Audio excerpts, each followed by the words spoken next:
नमस्कार। स्वत्व के डिजिटल प्लेटफॉर्म पर आपका स्वागत है। भारत के प्रथम स्वतंत्रता संग्राम की भूमि बिहार के शाहाबाद जिले के सपूतों की आज बात करेंगे।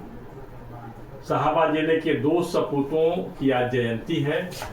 दोनों का जन्म अत्यंत गरीब परिवार में हुआ था, लेकिन दोनों ने अपने पुरुषार्थ और चरित्र के बल पर भारत की राजनीति में न केवल अद्वितीय स्थान बनाया बल्कि एक प्रतिमान भी स्थापित किया था।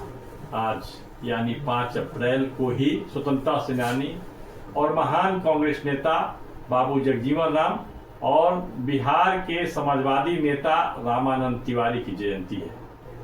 इन दोनों ने रचनात्मक राजनीति के क्षेत्र में अतुलनीय कार्य किया है, लेकिन समाज में जातीय विद्वेष का जहर घोलने वाली राजनीति ने या तो उन्हें दरकिनार कर दिया है या उन्हें मात्र रस्मी प्रतीक बनाकर रख दिया है। शाहाबाद के गंगा दियारा क्षेत्र, जिसे स्थानीय लोग हेठार कहते हैं, भोजपुर नदी अब जाएंगे। हेठार का मतलब क्या होता है? तो गंगा के तटीय क्षेत्र। उस हेठार क्षेत्र में स्थित राम दिहाना एक गांव है। उसी गांव में श्रीनाथ तिवारी एक थे। उनके पुत्र के रूप में 5 अप्रैल 1909 को रामानंद तिवारी का जन्म हुआ था। मुश्किल से अक्षर ज्ञान के बाद ही उन्हें रोजी रोटी के लिए कोलकाता जाना पड़ गया। उस समय गांव में बहुत रोजी रोटी की व्यवस्था नहीं थी और दियारा के क्षेत्र में एक फसल ही होता था, इसलिए दियारा के लोग रोजी रोटी के लिए कलकत्ता या दूसरे महानगरों में जाते थे। रामानंद तिवारी भी चले गए कोलकाता। वहाँ क्या मिला काम? उनको खाना बनाने का, पानी पिलाने का, इसी प्रकार का काम मिला और उससे पेट भरने का प्रयास उन्होंने शुरू किया। लेकिन कलकत्ता में उनकी तबीयत खराब हो गई। इसके बाद लौटे और उसी समय सिपाही की बहाली हो रही थी, उसमें दौड़ गए। रामानंद तिवारी हमेशा कहते थे कि उनका जन्म एक दरिद्र ब्राह्मण परिवार में हुआ था, ऐसे में कुछ भी करना था, सिपाही बन गए। गांव में खेत मजदूर के रूप में कोई काम नहीं देता था क्योंकि ब्राह्मण थे। ऐसे में उस क्षेत्र के लोगों को, खास करके ब्राह्मणों के लिए एक ही था कि या तो वो कोलकाता जैसे महानगर में जाकर के कुछ काम करें या सेना या सिपाही पुलिस में भर्ती हो जाए। शारीरिक रूप से मजबूत रामानंद तिवारी पुलिस बल में शामिल हो गए, लेकिन उसी समय अंग्रेजों के विरुद्ध भारत में स्वतंत्रता संग्राम तेज हो गया। अंग्रेजों ने जब स्वतंत्रता सेनानियों पर अत्याचार करने का आदेश दिया तो रामानंद तिवारी ने सीधे अपने अधिकारियों को मना कर दिया। पुलिस की नौकरी चली गई। नौकरी तो गई ही, साथ ही जेल की हवा भी खानी पड़ी। जेल पहुंचे। जेल में संयोग से जयप्रकाश नारायण से उनकी मुलाकात हुई। उनके विचार से प्रभावित होकर समाजवादी नेता बन गए।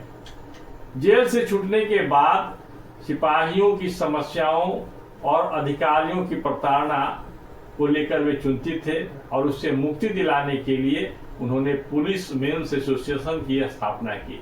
जी हाँ, पुलिस मेंस एसोसिएशन जो अभी है, बिहार के अंदर में काम कर रहा है, उसके संस्थापक समाजवादी नेता रामानंद तिवारी थे। समाजवादी नेता के रूप में उनकी ख्याति भी बढ़ गई। चुनाव लड़े, विधायक बने, सांसद बने।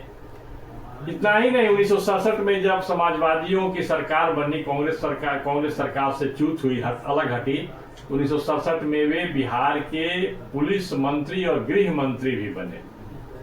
इस प्रकार बिहार में समाजवादी आंदोलन को वे मजबूत स्तंभ थे, लेकिन समाजवाद की दुहाई देने वाली राजनीति को शायद अब उनकी आवश्यकता नहीं, क्योंकि उनके राह पर चलने पर वोट नहीं मिलने वाला है।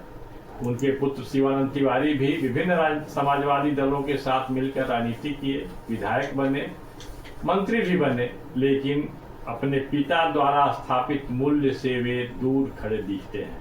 जी हाँ, शिवानंद तिवारी अपने पिता रामानंद तिवारी द्वारा स्थापित जो नैतिक मूल्य है राजनीति में जो उन्होंने स्थापित किया था, उससे दूर दिखते हैं। अब बात करते हैं जगजीवन राम की।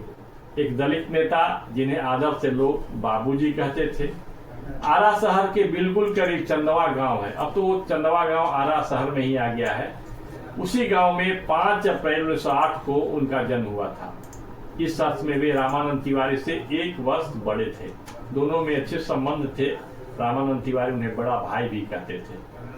उन्होंने बिहार के आला टाउन स्कूल से हाई स्कूल की पढ़ाई की। क्योंकि उनका गांव शहर के बिल्कुल करीब था, इसलिए जगजीवन राम को स्कूल मिल गया और उन्होंने पढ़ाई शुरू की।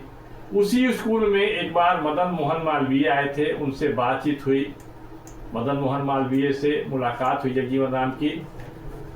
जगजीवन राम की बुद्धिमता से मालवीय जी अत्यंत प्रभावित हुए और मालवीय जी ने उन्हें बनारस हिंदू विश्वविद्यालय में अध्ययन के लिए आमंत्रित कर दिया। बाबू जगजीवन राम बनारस हिंदू विश्वविद्यालय में इंटर साइंस की परीक्षा पास की और वहां उनके साथ जाति के कारण भेदभाव भी हुआ। मालवीय जी के आमंत्रण के बावजूद वहां जातीय भेदभाव के भी शिकार हुए, लेकिन वे डिगे नहीं। इसके बाद उन्होंने कलकत्ता विश्वविद्यालय से बीएससी की परीक्षा पास की।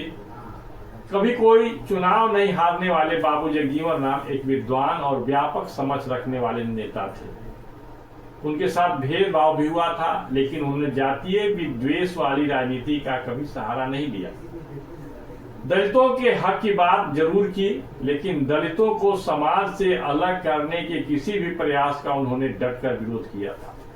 यहाँ तक कि अंबेडकर से भी उनकी इस मामले में लेकर के मतभेद था।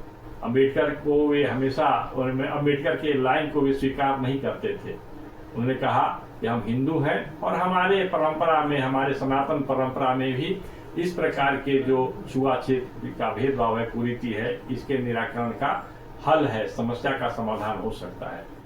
इस प्रकार उन्होंने संघर्ष और सुधार के साथ रचनात्मक राजनीति का एक प्रतिमान स्थापित किया। आज के धुरंधर राजनेता के लिए ऐसे नेता शायद अनफिट हो गए हैं।